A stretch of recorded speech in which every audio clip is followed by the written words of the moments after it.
Let's wait until 10:05. 3 more minutes. If there will be more students joining us for today's session. Sige. At it's 10:02. Let's wait for 3 more minutes. Thank you. Be able to turn on my video. It's very rainy here in our place. Just to save on bandwidth and ensure that I will not I will be able to finish our session for today smoothly without getting disconnected. So, how about sa inyo? Almost everyone ba from Manila? Sige, while waiting. Can I see show of hands of those students who are residing here in Manila? Ayan. Siguro talagang rainy season na at napaka-ulan. Sige, so for today, we are going to talk about creating an outline of a reading material. So again, since this is the reading part of the English subject, we are focused on the reading outline. Most probably you took writing an outline during the language part of this subject. Okay, so again, I would like you to remember that our focus for today is creating an outline out of a reading material. So let's have a review. I have here some questions. Maybe you can answer by keying in the correct letter in the chat box. So for the first question, this is the number that refers to the degree of supporting details to be included in the outline.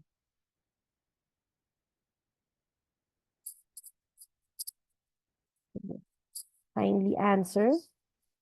Degree of supporting detail to be included in the outline. Is this what we call the thesis statement? A. B, the level of the outline. C, decimal coding. Or D, traditional coding.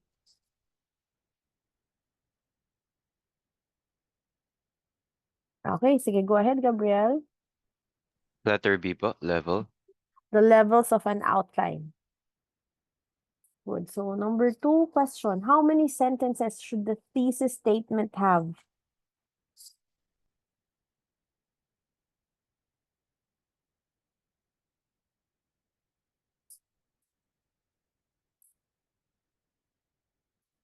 Okay, let me check if I have someone. I'm sorry.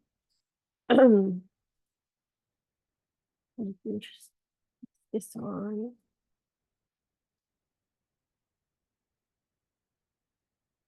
Okay. Letter A. So the thesis statement is obviously a single declarative sentence. Diba? So letter A. Next, which of the following is or are true for sentence outlines? Select all that apply.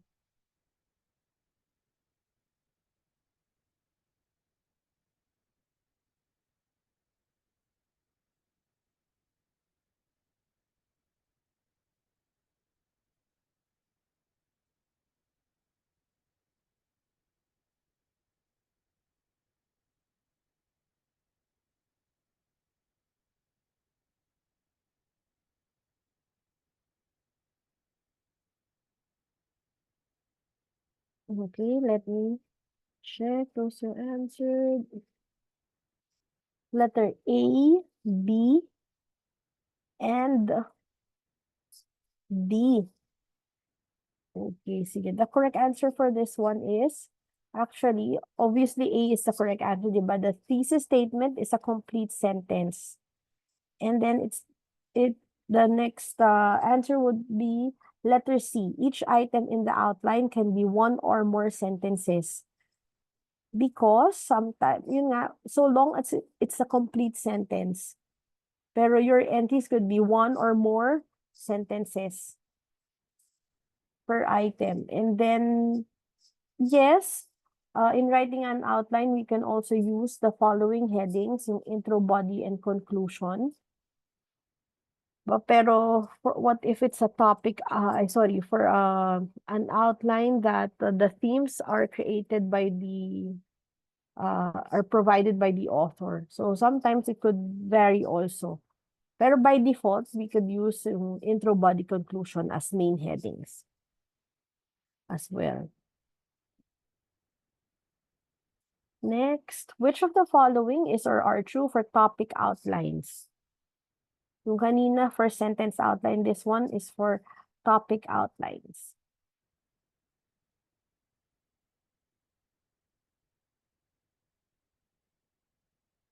The answer is, okay, can you try? The answer is letter B is correct. Each item in the outline is a phrase. And then,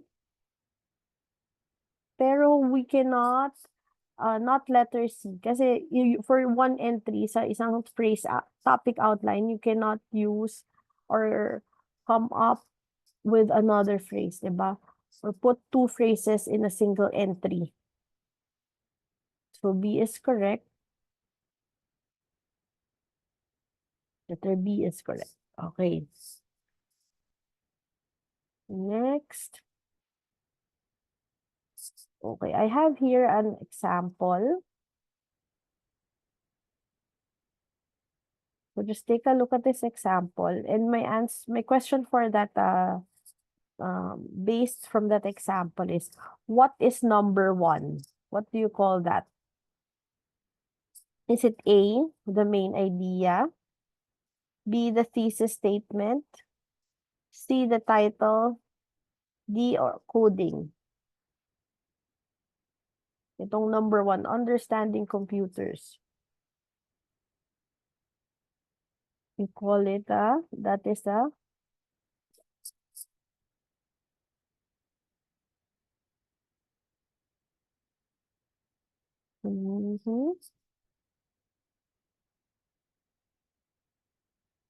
that is a, it is placed above the article, diba? The composition. Letter C, title. Okay. Next, again, refer to this example. How about yung number 2? What is number 2? Is it the main idea, thesis statement, title, or coding?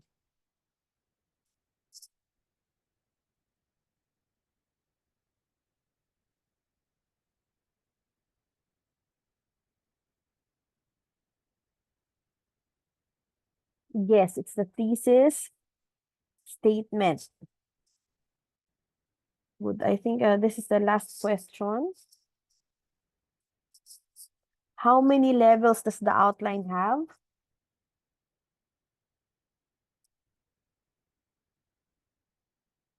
Without giving any choices, you can just write down, is it 2 levels, 3 levels, 4 level outline?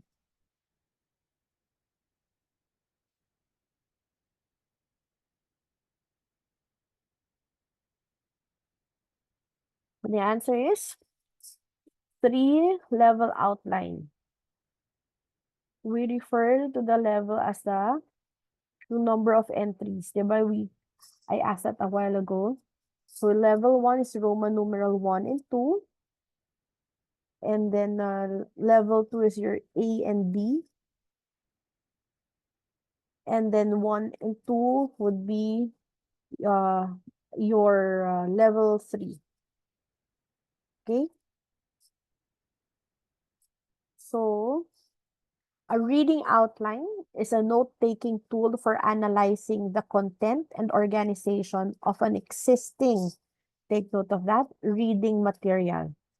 If you are to read an article, for example, and you want to find out the ideas of the author, and how they are ordered in the text, diba? How they are organized. And then you will be asked to write the outline based from that essay or composition. Then you are writing a reading outline. It's different from an outline that you write to organize your ideas, diba? When you're writing an outline, dito meron ng actual composition and you're the one, sorry about that, who's going to dissect the ideas provided by the owner of the manuscript or the composition. So, writing outline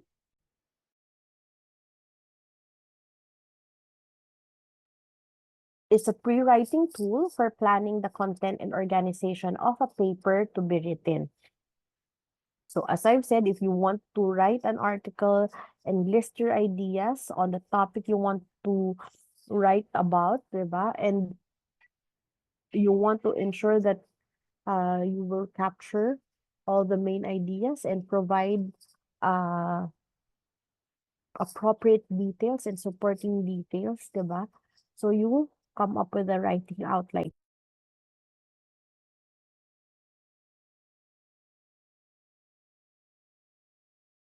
So whether it's a reading outline or a writing outline, still we refer to an outline as a framework of a material.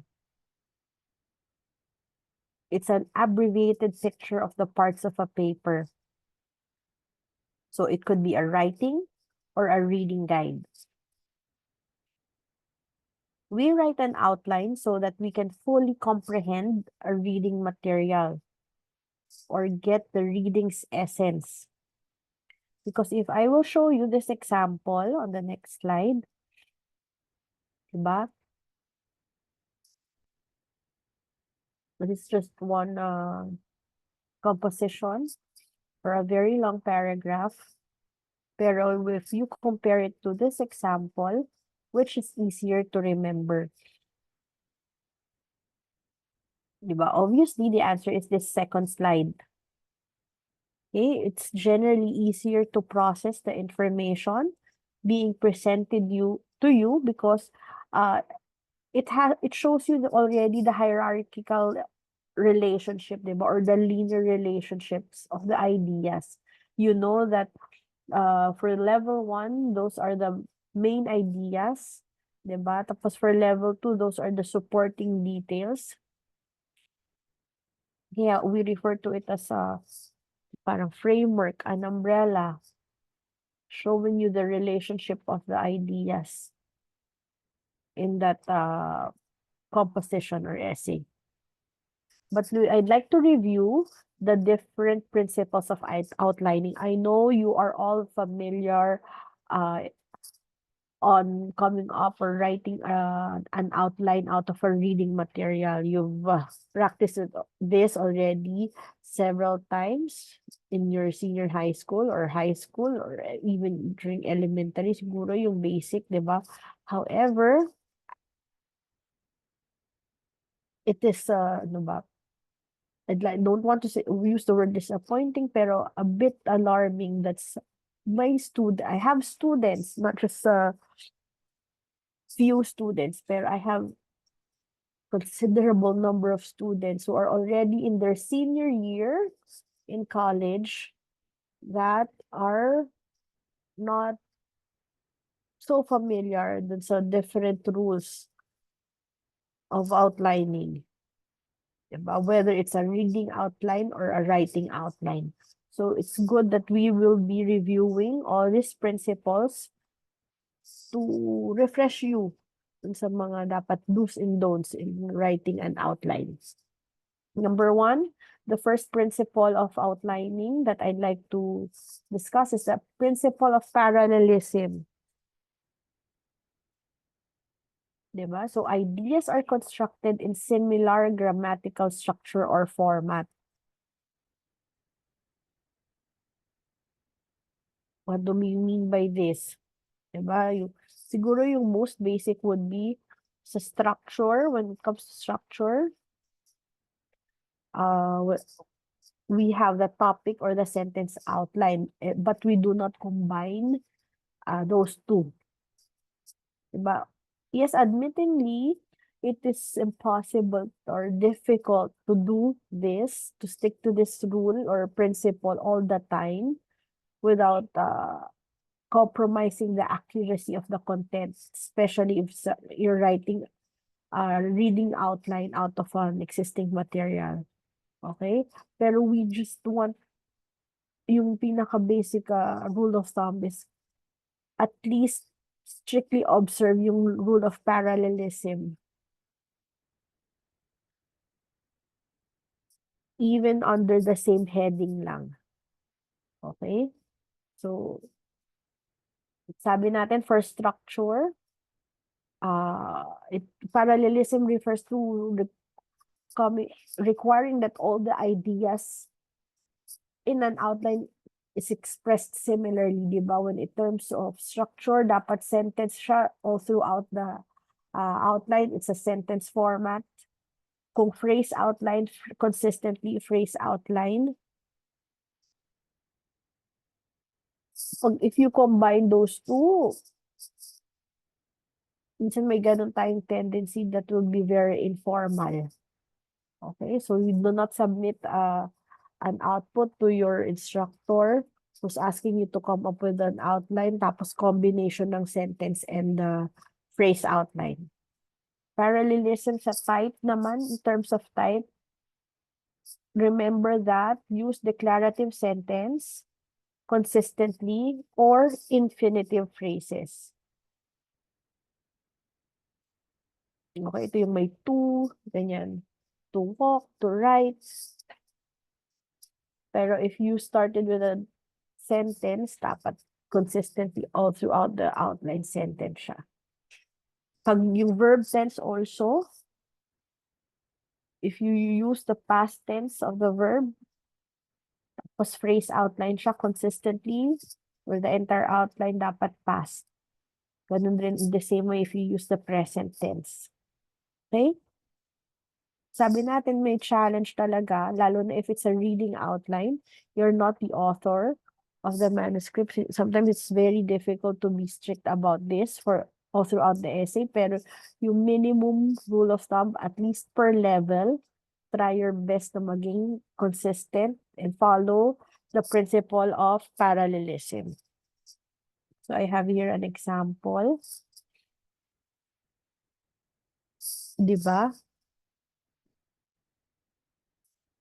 Take a look at that.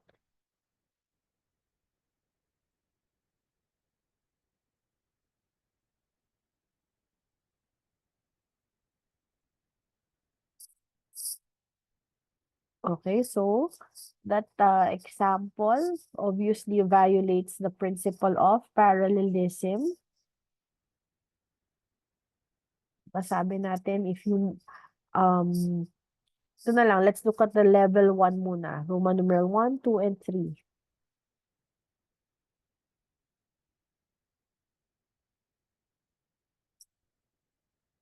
Gumamit ka ng declarative sentence.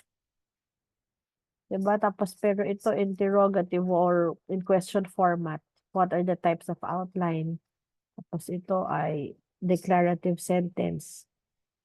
And then ito again. Okay, so it would be best to transform the first level entries for ito dapat ay better could, instead of using this, what are the types of outline? Diba? You can transform it into, there are 2 types of outline. Diba? And then yung next one, outlining is guided by principles. Tapos number 3, para maging parallel na lang din, outlining, di ba? Outlining is done by following a procedure. Okay? Naintindihan ba? How we could parang try our best to make the level 1 items parallel.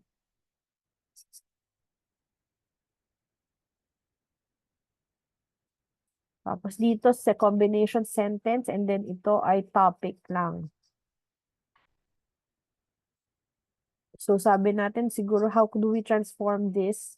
Yung level 2 sa Roman numeral 2 entries. So transform all these into a sentence. If we would try, siguro parallelism means that the items in the outline have the same grammatical form. Coordination is the principle on.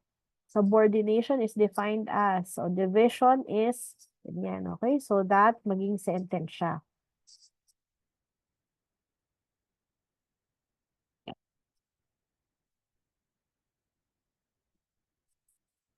Okay? So there are so much to improve dito sa example na to. Pero yung point ko lang dito, this example did not follow the principle of parallelism. So we try our best to avoid that mistake. Next principle, I'd like to give emphasis on in writing an outline is a principle of coordination. Okay, so what does it mean? Ideas of equal importance are given the same or comparable labels, letter or numeral. Ano nang ibig sabihin nito? Ibig sabihin, if you list anything in level 1 na main idea, diba? Dapat lahat kung ilang entries mo sa level 1, lahat siya ay main ideas. And then sa yung entries mo in level 2, everything should be supporting details. Dapat equal siya, may coordination. Okay? Next principle would be subordination. Actually, this principle complements yung previous principle na coordination. Okay? So, generally, the outline should follow a deductive or meaning yan, general to specific organization, in which yung heading is always more general than the items under it. Okay? So sabi natin, yung example ko lagi, di ba? Level 1 headings, all are main ideas. Tapos level 2 are supporting details. Like this one. Ito yung sinasabi nating coordination, subordination.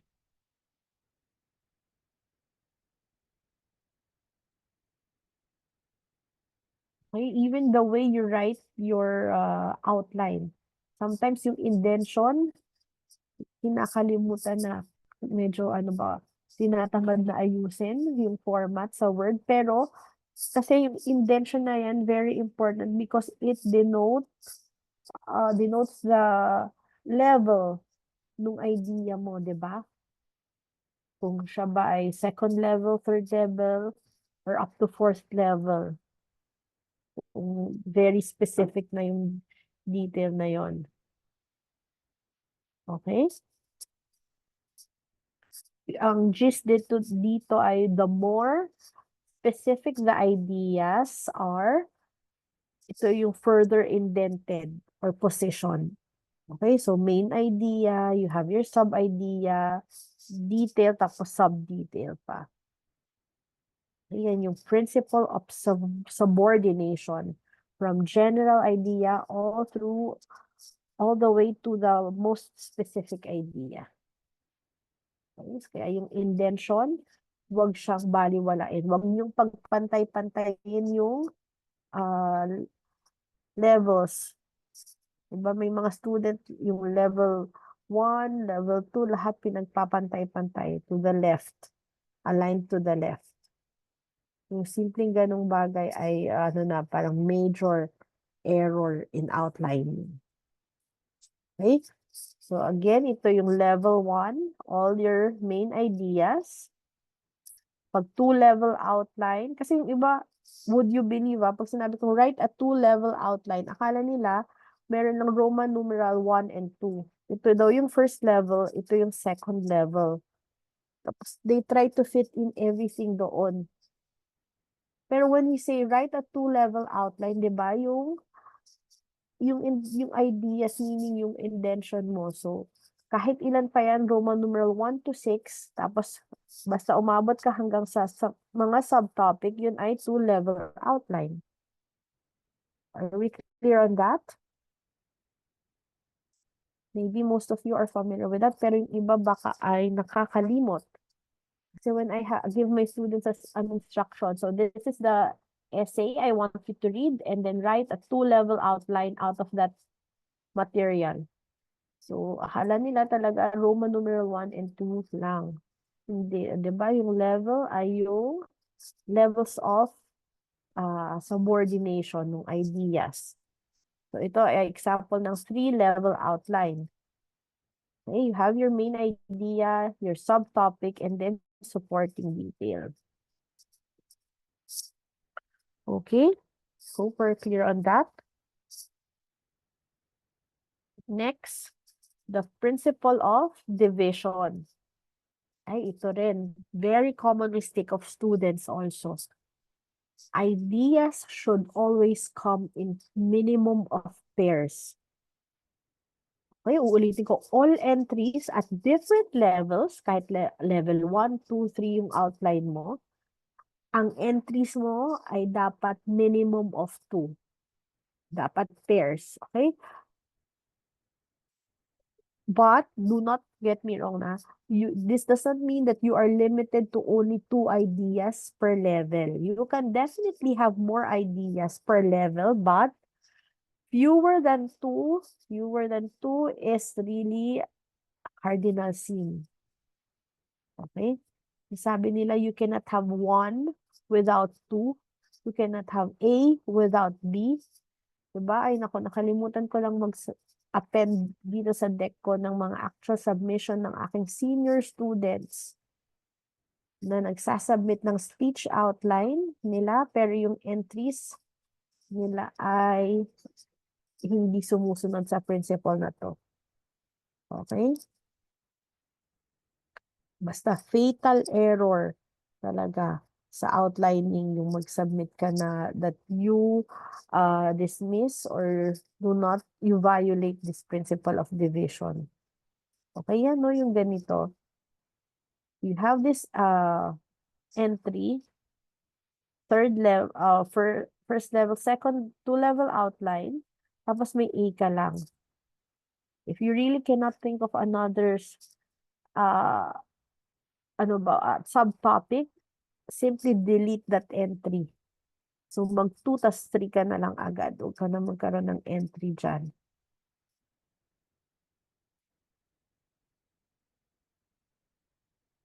Okay? O sabi, if you don't want to delete, sabi, you may revise by integrating the content of this subpoint A into the subordinate heading. Okay?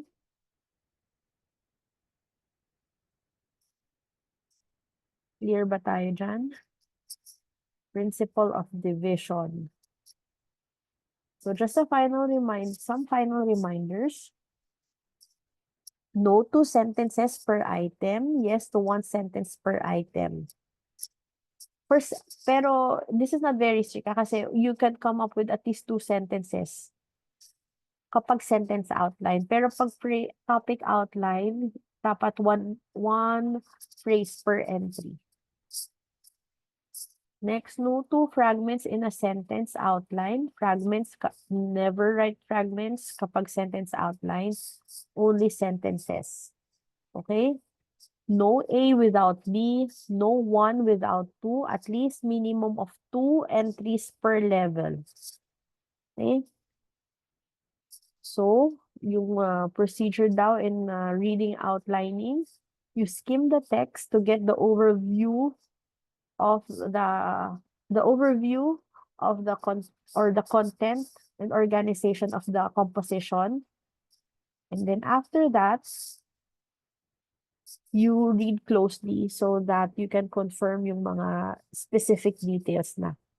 Okay, kasi remember, we are doing a reading outline. Next, formulate the thesis statement. It's good.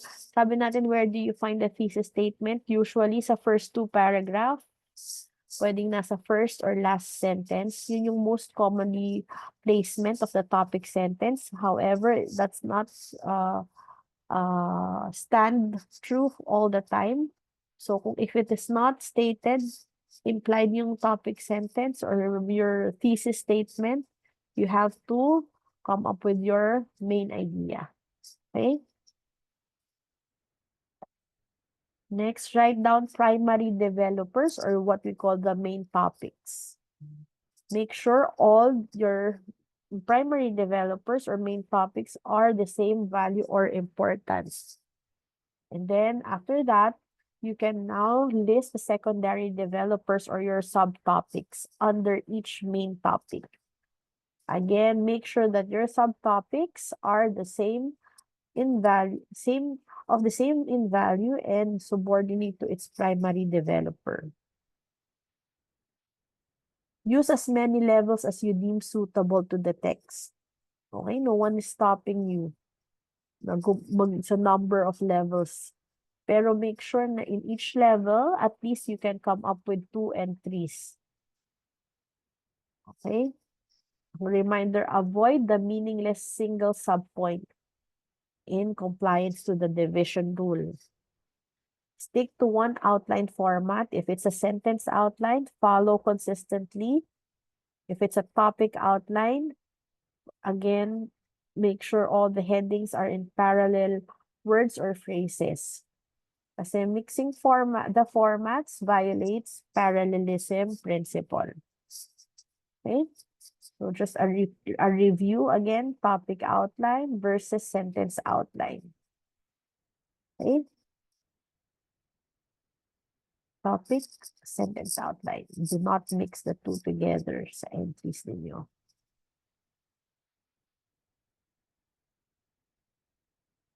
So to end our short discussion this morning, before you do your exercises, let me read this. Diba? Thus, in reading, full comprehension of any material includes the reader's ability to break it down into its organizational framework, to lay bare its outline. So your ability to outline, in other words, reflects your ability to understand the content and organization of a text. Okay? So outlining is really a skill that you will not be just using sa academic life ninyo. Pero in everyday situations, actually, very useful yung outlining. May it be reading outline or writing outline. So kahit yung mga practical activities natin, day-to-day activities, di ba, when you're trying to make a list of, siguro ko sa edad ko, ako yung mga grocery items that I want to buy or to replenish yung aking stocks, di ba? I make use of outlines. Siguro yung paggawa ng mga ganong simple outlines may not be as strict as when you write an outline in the academe. Di ba? If it's an academic composition or paper that you're completing. Pero still outlining, that skill of outlining is very important. Kasi parang, you can organize your ideas. You can take out the organization of ideas in a given material and better understand it fully kapag you have that skill, you have developed that skill of reading outlining. Okay? So, actually last Friday, my assignment to you was to outline, to come up with a reading outline of a given essay. Diba? So later, we'll try to answer and I want you to check kung tama yung answers ninyo doon sa activity na yon. Pero for now, I want you to access the exercise in VLE. Meron lang 2 short essays doon, tapos gagawin nyo ng outlines, plus one a bit, siguro, a bit longer than usual na essays. So, 3 essays, you just have to write an outline. Okay, so it's 10:40. We have more time for today, pero kasi medyo ito ay outlining na. So, 10:40. Siguro by 11:10, let's meet again at 11:10, 30 minutes. Tapos, let's try to discuss your answers. Okay, so go ahead and access Canvas. Short exercises. Tapos, let's see kung kayang tapusin today. If not, I will let you do that as your homework, take-home assignment na lang. Okay? Or because you're already at home, it's just your assignment and let's discuss tomorrow. Pero let's start answering yung first one. Okay? Okay, so let's refer to the screen. Well, before we begin answering, I mentioned this already a while ago, pero gusto ko lang ulitin. Since this is a writing an outline from a reading material, sabi ko, di ba, it would be really impossible to be very consistent dun sa sinabi, to stick to the different principles. I was discussing a while ago without compromising the accuracy of the content. Number one factor dito kasi, yung author nito ay hindi tayo, di ba? Hindi natin to sariling gawa. So, sometimes, there would be instances na yung different principles ay hindi talaga natin maa-apply religiously. Pero ang minimum na hinihingi sa atin ay at least be very strict in observing that each item under the same heading adheres to the different principle. Or parang yung sa each heading, yung first, halimbawa, Roman numeral 1, kahit yung mga entries natin doon, yung sub-topics, saka supporting details, sana consistent tayo. We observe parallelism in the structure, in the tense, diba? In the format, ganyan. Okay, pero kung hindi ma-expect na talagang very consistent from Roman numeral 1, 2, or 3. Okay, so ngayon makikita natin yan dito sa first exercise natin, titled Building Your Own Backyard Pond. So, let me identify the thesis statement, siguro, and then I will ask someone to identify the main topics, tapos answer kahit ano yung, kasi ang pinapagawa lang naman 2-level topic outline. So entry for one main topic. Pero if someone would like to volunteer to answer all, better. Okay, so the thesis statement for this one is, nandito na, very parang giveaway, di ba? Building your own pond takes significant planning. Okay, so that's the thesis statement. Tapos you can just come up with the topic outline. So ano yung, can someone volunteer to answer what are the 3 main topics dito or yung entries natin sa first level? Okay, go ahead, Gabriel. Type, type, location, and time for care. Time for care or maintenance. But that is also correct. Okay, good. So types of ponds, location where to place your pond, and maintenance or type of care in keeping a pond. Okay, that's the first level. Yun yung ating main topics. And then yung entry per level, other hands, please. Sa types of ponds, obviously, Sophia, go ahead. Under the type of pond, we have a small bubbling fountain and the other one is fish pond po. Okay, good. A plant pond or a fish pond or yung, what do you call that? Yung fish bubbling fountain, di ba? Okay? Pero kasi yan, would like a pond to showcase different plants. So I just refer to it para consistent lang. A plant pond and be a fish pond. Okay, very good. That is correct. Next, number 2, location. What are your entries? At least a pair. Diba? 2 entries for number 2. Patricia, go ahead. Para po dun sa placement ng pond, nilagay ko po evaluate the size of your yard, determine the availability of the space, consider if the pond fits the ambience of the yard and assess the limitations of the yard. Okay, good. How many entries did you include para sa Roman numeral 2 to placement of your pond? I put 4 po. 4 entries. Sige. Okay, that would be possible. Any other answers? Placement or location of your pond. Do you have other entries? Yung sub topics under location, where to place your ponds? Okay, Sophia? In my case po, ma'am, I specified it. Place of pond, A, small or large backyard. B, focal point or corner of backyard. Okay. Pwedeng size of yard or landscaping consideration. Okay, good. Okay, so for the third main topic, maintenance of keeping a pond or taking care of your pond. Go ahead, Gabriel. Cleaning po, filter change, and cleaning products. Okay, good. Diba? So, if we just like to be consistent or parang parallel lang, it requires regular cleaning, pero that's the gist, regular cleaning. It needs changing the filter, or and then last entry, it involves correct cleaning products or correct cleaning products. Good. Okay, so for exercise 2, again, I'll try to identify the thesis statements. Landscaping, architecture is one of the fastest growing career fields today. Okay? Okay, what are your main topics for this material? Go ahead, Gabriel.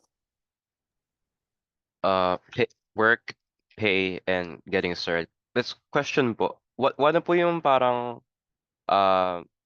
katabi po nung subtopics? So kung yung parang main topics po yung Roman numeral, ano po yung katabi po nung subtopics? I'm sorry, anong katabi ba ibig sabihin? I mean like yung for the main topics you have the Roman numerals. Should we One. put like 1, 2, 3 Arabic numerals or capital A, B, C? Okay. For you use yung Arabic numerals muna. For job description, 1.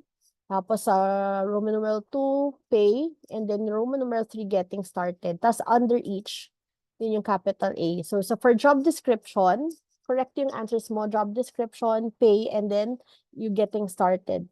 For job description, what are your entries? Would you like to continue or other hands? Any volunteer? Any other volunteer? To what are your sub topics para sa job description? Okay, go ahead. Sige, you may continue.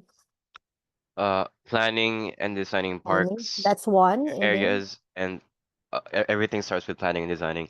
yes. Areas around highways, areas Okay. around personal properties, Okay. around industrial and corporate sites, Okay. And then, and around housing subdivisions. okay. Good. All are correct. Number 2, for the pay. Go ahead, Patricia. For the pay and compensation, the average salary for landscape architects. Second, compensation varies depending on different factors such as education, type of job, and location. And next, my third one is the importance of hands-on experience. Okay. Hands-on experience. Pwede naman yung third entry mo ay isama mo na rin doon sa depends on education, job type, location, and experience. Pero kung third entry mo siya, pwede rin naman siyang totally another subtopic. Okay, so parang depends on education, job type, location, tapos third entry would be experience. Okay, good. And then last, for yung third main topic, getting started. What are your entries, subtopics?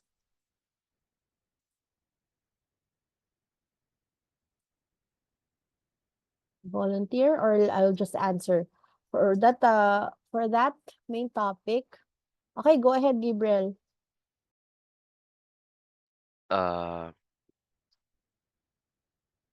we're getting started po. Reading job advertisements, attending a good program at an accredited school, learning about the different tests or exams, planning and designing areas around industrial and corporates. Oh, never mind. Those are leftovers from the last one. So just the three. Yes, the three. Okay, you can look at job descriptions, find accredited program, and learn about tests and licensing. Good. Okay, so for the third, for exercise 2, it's a bit long, and you are asked to write a 2-level sentence outline. So I would just like you to actually submit your answers, yung file ninyo sa Canva, so that I could check. Kasi it's difficult to check a complete sentence outline. It may vary for each of you yung answers, diba? So I'll be the one to check that. Siguro we can just discuss yung exercise last Friday. Kasi di ba you were just asked to, may question sa akin ha. Okay. What were you referring to, Patricia? Yung exercise 2 or yung exercise? Yung last one po. Last. Oh, yes. You can just continue within the data submit anytime today or kahit early tomorrow morning. Okay, kasi medyo nga mahaba yun, kaya I will not also let you answer that here in our online session. Okay, pero just make sure to upload yung document. It may be a Word file or a PDF. Sige, let me just check the time.